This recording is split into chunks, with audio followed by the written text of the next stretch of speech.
Hi, thanks for joining us for the Family Plots Gardening in the Mid-South. I'm Chris Cooper. Xeriscaping is a big word, but it means gardening with minimal water. Today we're going to talk about it. Also, not much is better than toast with strawberry jam from your own garden. Today we're making strawberry freezer jam. That's just ahead on the Family Plot Gardening in the Mid-South. Production funding for the Family Plot Gardening in the Mid-South is provided by the WKNO Production Fund, the WKNO Endowment Fund, and by viewers like you. Thank you.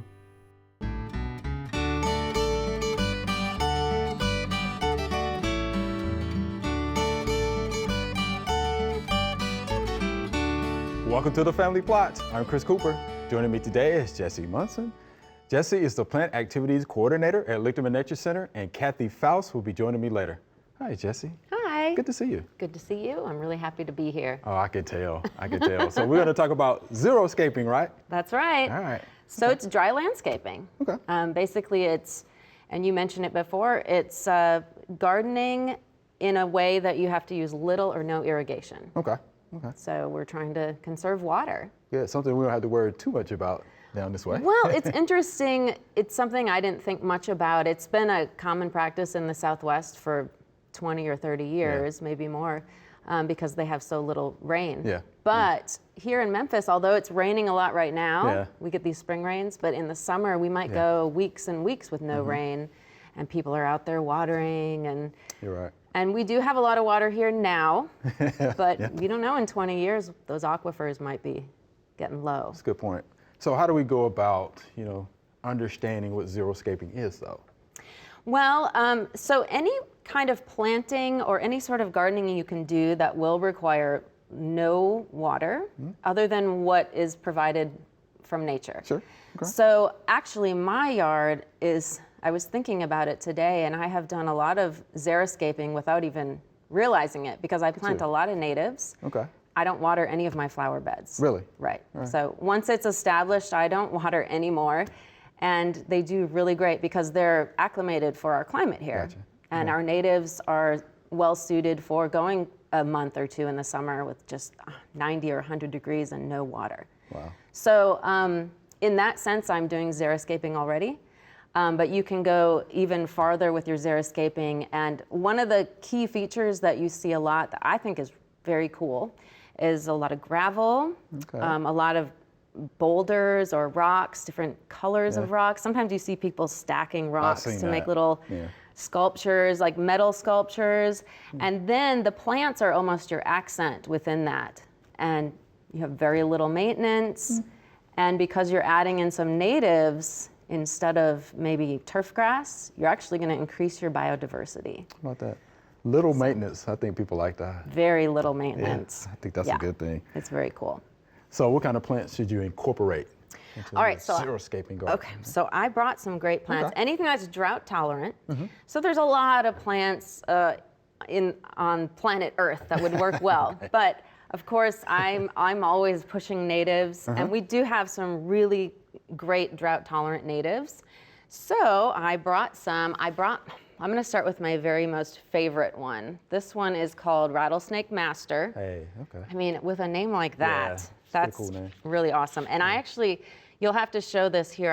I'm going to send you a selfie of me and my Rattlesnake Master at home. Okay. It's as tall as me. So that's why I took the selfie. So. Okay. It gets this really great sort of spiky ball at the top. And even though it's not a bright colored bloom, the bees and the butterflies flock to this thing when it's blooming. And you can see it is sort of a desert type plant. It's got these spikes, and it's a little bit like a yucca. Yeah, she does look like one. And it's just a really great native plant that a lot of people don't know much about. Wow. And it attracts pollinators. Oh my gosh, it's actually it's on a list of top pollinators along with things like mountain mint. Wow, I didn't know that. And some other things, let's see, then we have, of course, Rudbeckias. There's a lot of Rudbeckias that work really well with no water. Okay. As you can see, you'll see them coming up around the city in cracks of sidewalks. This is a Rudbeckia laciniata cutleaf coneflower. That's nice. Let's see, here's one of our only native salvias, Salvia lyrata. And this is a native or a natural occurring sort of, I don't know what you would call it, like a nativar, cultivar, that you can find in nature. It's this purple leafed version. It's pretty. Yeah, it's really, it adds a lot. Actually, if you want to keep it lower, you can cut off the stalks and it still adds a lot with the color of the leaves. Okay. But it does get a purple bloom too that attracts butterflies and hummingbirds as well. So also a pollinator. So that's, yeah, one of our only native salvias. We've got, this is a very cool one called It's different. Jewels of Opar. Jewels of Opal. Sounds very tropical and like from a fantasy land, but it's native to Memphis and the Mid-South. It's semi-succulent, so any sort of succulent stores water in its leaves, which makes it a perfect candidate for drought. Look at that, though. Yeah, and it gets these really amazing teeny tiny pink blooms. And another fun thing for kids, or for grown-ups, if you're me, once the flowers turn into the seed, it's like almost a little berry, and it will dry up, and you can squish it, and the seeds will just fall out, and then you can spread the seeds wherever you want. But About that, okay. yeah, that's a really great one. Interesting. Yeah. Of course, the prickly pear, Yeah. our only native cactus. This Only native. only native cactus. A lot of people just don't even know we have a native cactus, right? It gets an amazing yellow bloom.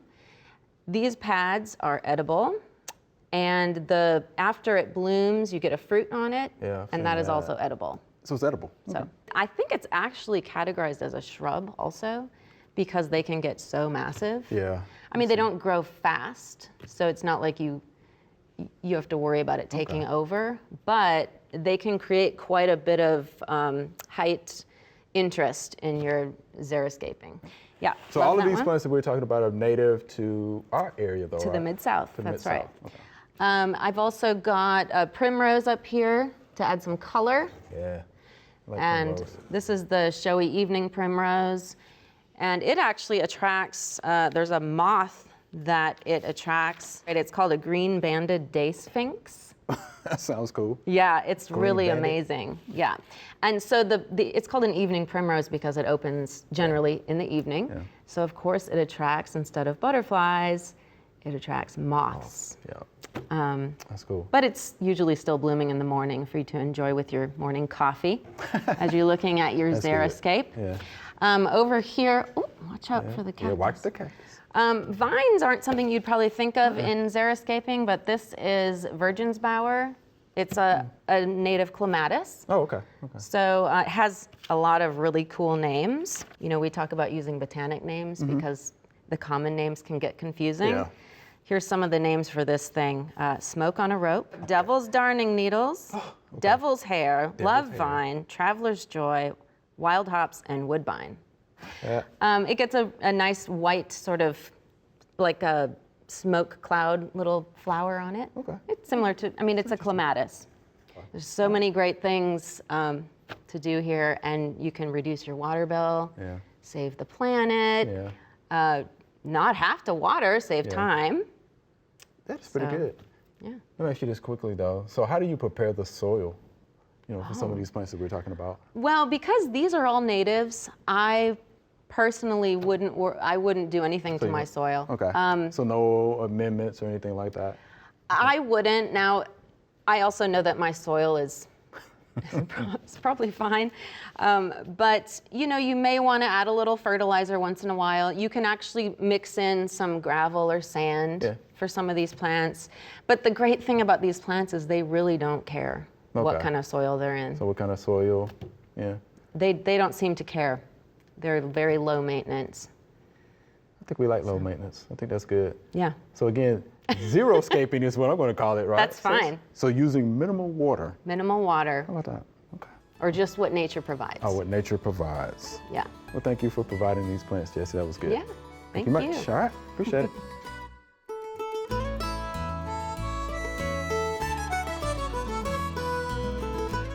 So there's a fungus here. As you can see, these mushrooms are exploding up through the mulch. No worry. Mushrooms love to feed on decaying organic material, as you can see here from the mulch. It has been raining intensely here for about 2 weeks. Mushrooms, fungal spores love moisture. So again, they're growing, exploding up through this mulch. Here's one that's trying to come up here now. It's a little baby one. So the mushrooms are just the fruiting bodies of the fungus itself. The fungal spores actually love wet conditions. They will grow because of those wet conditions. So these mushrooms are not harmful to your plants. They're just fine. These are not going to be a huge problem. So what you can do is you can actually pick them off by hand, or you can just grab a rake and just kind of rake them out. Once it dries out, they're pretty much start to shrivel up and go away. So again, mushroom fungus exploding up through the mulch. Pretty neat, huh?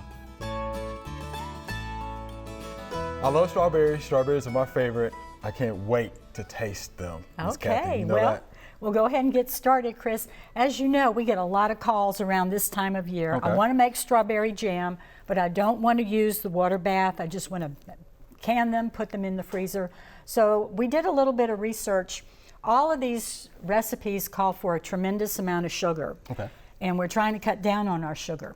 So I purchased this low sugar pectin, and we're going to make about less than 2 pints this morning, but you want to use your freshest strawberries possible, and the farmer's market is open, so you That's can right. get your fresh, beautiful strawberries at the farmer's market. Or you can grow your own strawberries, which Yes, you've done you here. can. Yeah. Yes, that you sure have. And go ahead and stem them and then mash them in a single layer using a potato masher. Okay. Now, some people say, well, why can't you just put it in a blender? I'm afraid that if you puree the strawberries, it's like baby food. So we say that you just mash them with the potato masher, and we're going to put them in this small pot. Now, I know you're thinking, she's not making very much jam.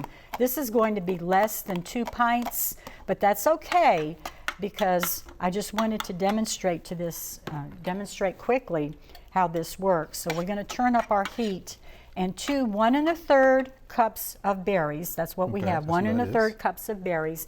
And according to the pectin instructions, about 1½ tablespoons of low sugar pectin. And what does the pectin do, Ms. Kathy? Oh, this is what causes the strawberry jam to gel. Gel. And sugar is also important in causing the strawberry jam to gel.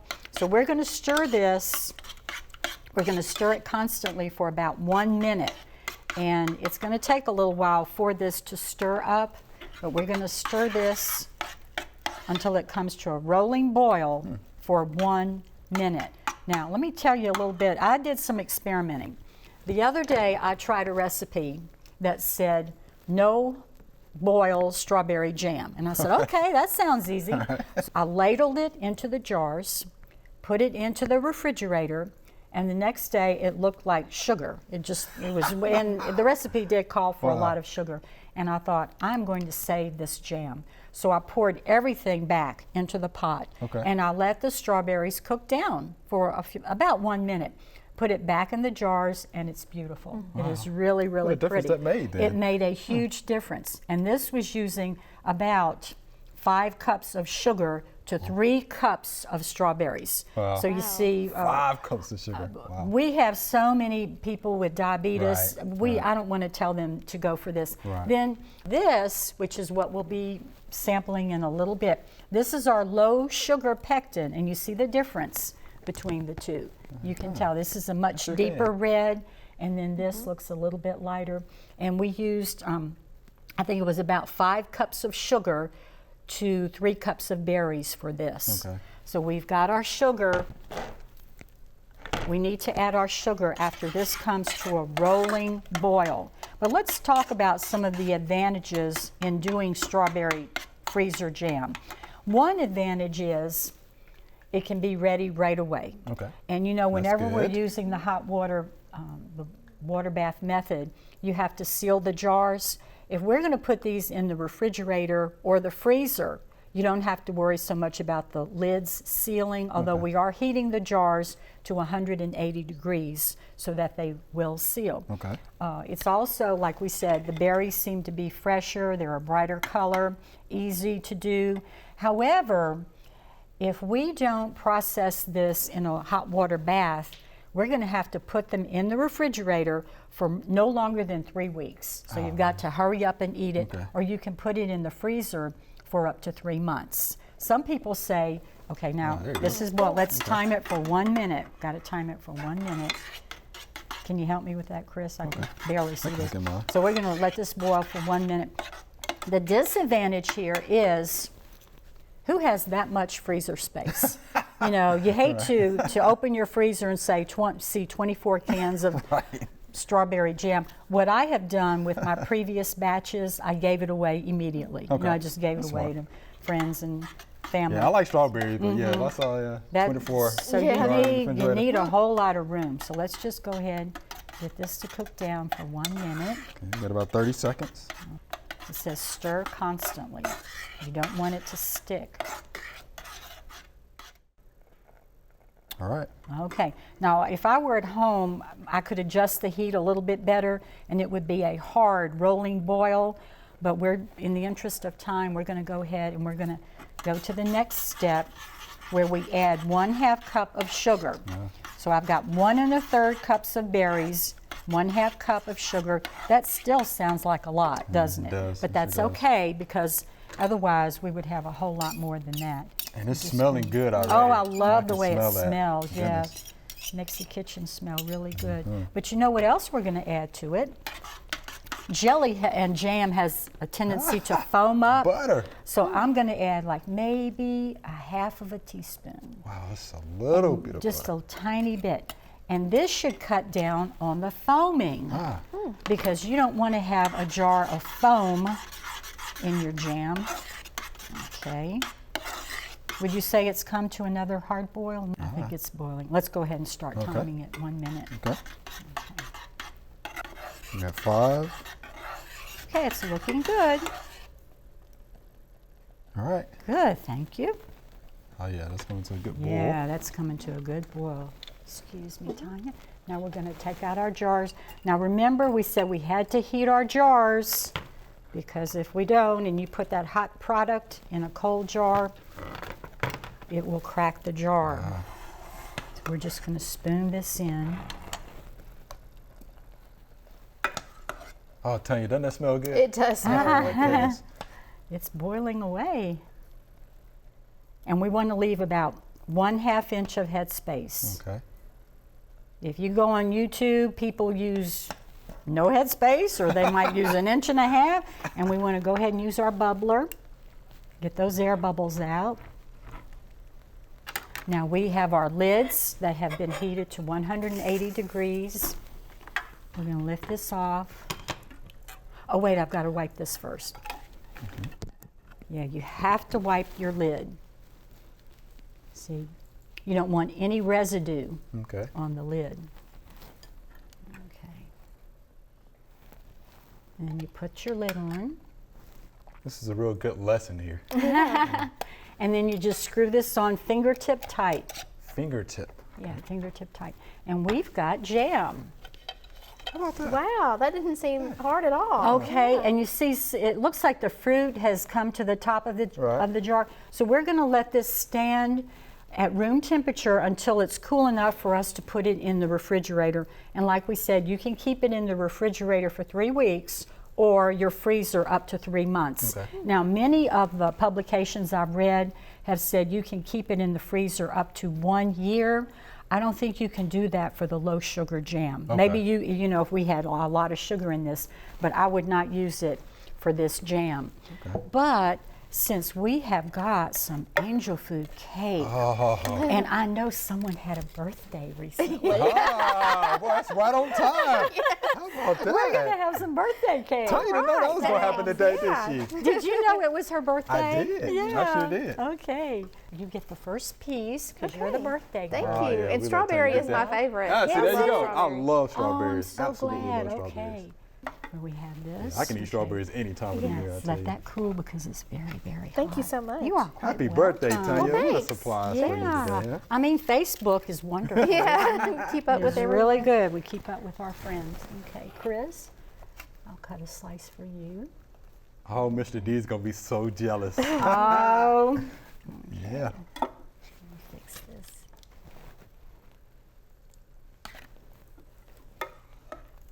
Thank you for that demonstration. Oh, you're quite That welcome. tastes It was good. so easy. Easy. It was quick. Tanya. Thank you. I may even have tried to make some in my kitchen. There you Okay. have it. Get Thank you brave. again, Miss Kathy. You're quite welcome, We appreciate Chris. that. You're Thank you. welcome.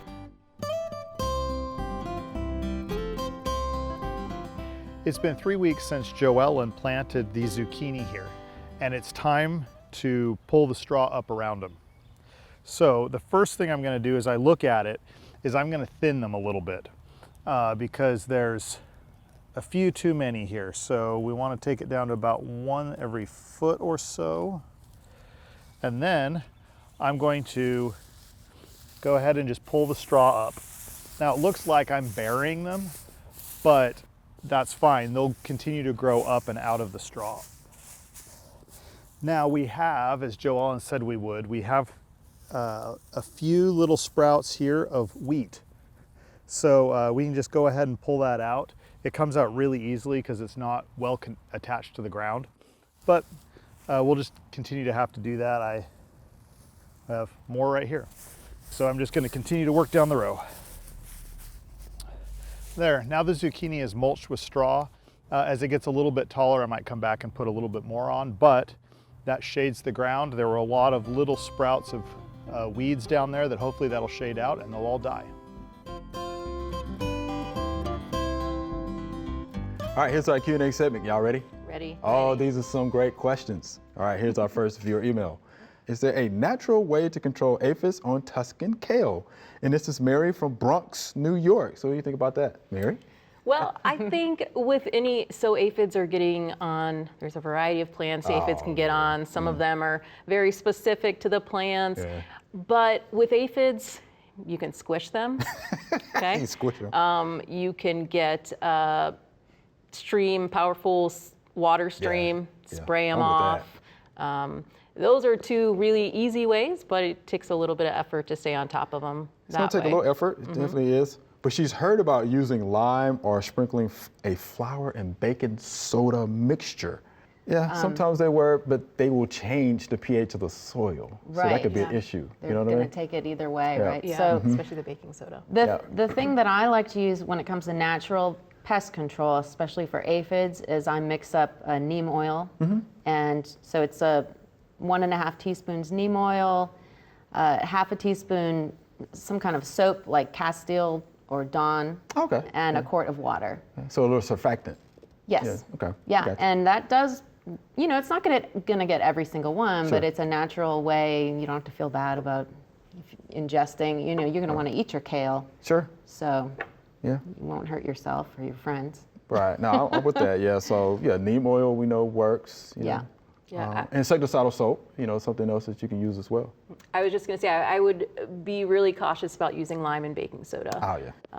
Yeah, I definitely wouldn't do that. Yeah. And anytime you're going to be using any type of pesticides, read and follow the label, on that. But natural, yeah, get the water hose out. Knock them off, or I don't know if I could squish them. We'll let Mary squish them. I don't know about that one. All right, so thank you for that question, Mary. We appreciate that. All right, here's our next viewer email. Do I need to prune this azalea bush? And will trimming an azalea affect its blooms the next season? And this is Darlene. Beautiful, beautiful azalea shrub. Don't you think so? Oh, beautiful. I mean, that is a great, looks like a really old shrub too. Yeah. It's in great condition. Yeah.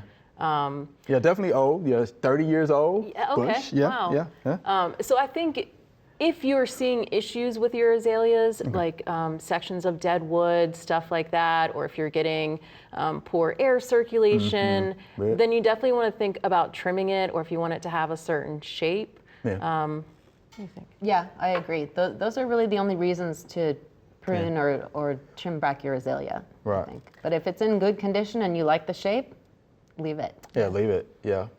I don't think there's any reason for her to You don't trim think there's that any reason? one. Yeah, it is most beautiful. beautiful. Yeah. For sure.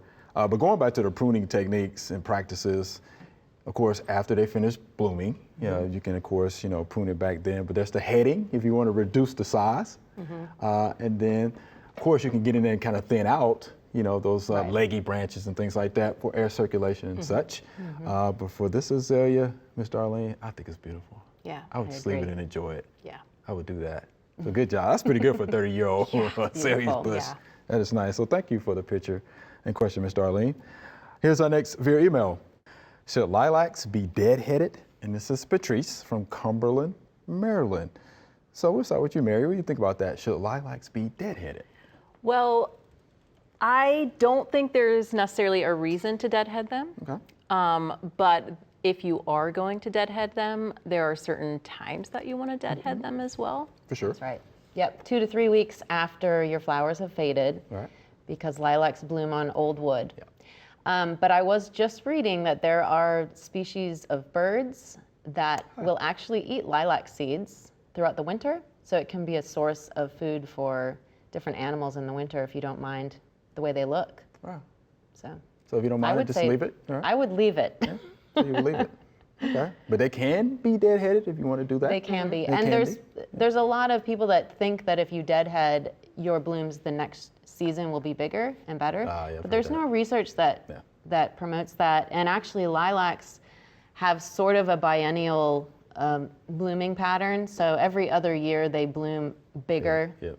So there might be like, you might prune one year and think that's why, but they actually are on a cycle, Yeah. whether you deadhead or not. Right.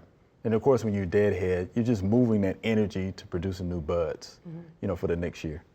So. And there is a species of lilac that will rebloom the same year. I think it's called bloomerang, which is very, I love it. Bloomerang. So those you would want to deadhead that, Right, but most sure. don't. All right, so most don't. So there you have it, Miss Patrice. Hope that helps you out. If you can, leave them there for the seeds for the birds. I think that'll be good. All right, so Jesse, Mary, thank you much. This was fun. Thank Been you. fun. All right. Remember, we love to hear from you. Send us an email or letter. The email address is questions@familyplotgarden.com. And the mailing address is Family Plot, 7151 Cherry Farms Road, Cordova, Tennessee, 38016. Or you can go online to familyplotgarden.com. That's all we have time for today. Thanks for watching. If you want more information about xeriscaping or anything else we talked about today, head on over to familyplotgarden.com. Be sure to join us next week for the Family Plot Gardening in the Mid-South. Be safe.